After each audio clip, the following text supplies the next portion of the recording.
كل المصادر اللي توصّلك من الA1 اللي هو A1 إلى الC1 اللي هو C1 في الألماني، وكمّل للآخر عشان في مصادر مخبّيينها عليك وما فيش حد راضي يقولها ليك، هنقولها ليك في آخر الفيديو.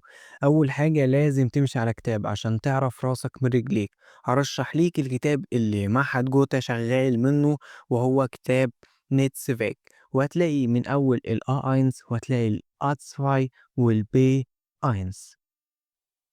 تعالَ أول موقع نبُص عليه اللي هو موقع DW Learn German. تمام، الموقع ده جميل جدًا، هتلاقي معاك من الأول الA1 لغاية الC1. بالنسبة للA1 لغاية الB1 فأنت عندك سلسلة مكمّلة معاك ومهمة جدًا اللي هي سلسلة نيكوس ريد.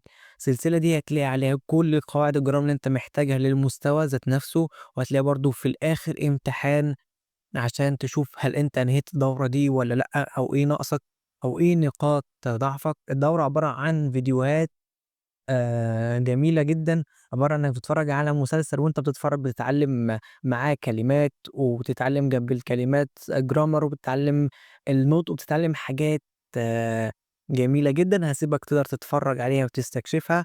عندك الA1 وعندك الA2 وعندك طبعًا الB1 مكمّلة معاك لغاية الB1 وعندك بقى كمية مصادر تانية ل لغاية الC1 اللي هو الC1 والC2 كمان.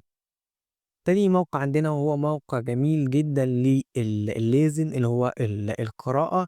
الموقع ده هتخش على Deutsch lernen، بعد كده تختار عاوز Geschichten، عاوز قصة، عاوز dialog محادثة. تعالَ نختار مثلًا إحنا عاوزين قصة، تعالَ مثلًا نختار المستوى الA2 أو الA2. تعالَ نختار مثلًا das Paket، مثلًا نشغّل القصة. Das Paket. Max und Lena sitzen zusammen am Computer. Ein paar Tage später geht Lena zum Briefkasten im Hausflur. Sie holt die Post heraus. وكمان ممكن تاخد الشيشة اللي هي القصة كPDF. وعندنا بقى الموقع التالت اللي هو studyflix، وده موقع جميل جدًا للجرامر، موقع ألماني. نخش على الجراماتيك اللي فيه ونختار مثلًا الAkkusativ. بعد كده Was ist eigentlich der Akkusativ? Und woran erkennst du, dass du ihn brauchst? Die Antwort darauf bekommst du hier. بالنسبة بقى للمحادثة عندنا application مشهور جدًا hello talk، بس أنا الصراحة ما باستخدموش آخر مدة. وعندنا application تاني مش مشهور أوي بس جميل اللي هو application tandem اللي طبعًا لكل اللغات.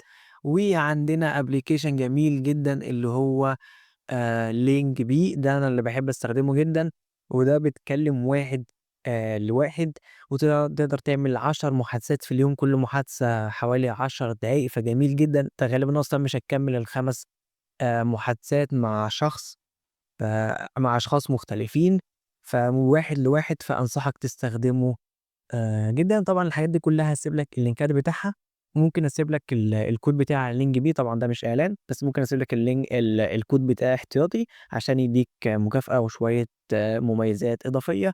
وكده أنت معاك كل المصادر اللي ممكن تتعلم بيها الألماني كاملة، تقدر تبُص عليهم كلّهم وتستخدمهم وتستفيد منّهم. ولو عندك أي سؤال سيبه لنا تحت في الكومنت، وما تنساش تعمل اشتراك، وشكرًا.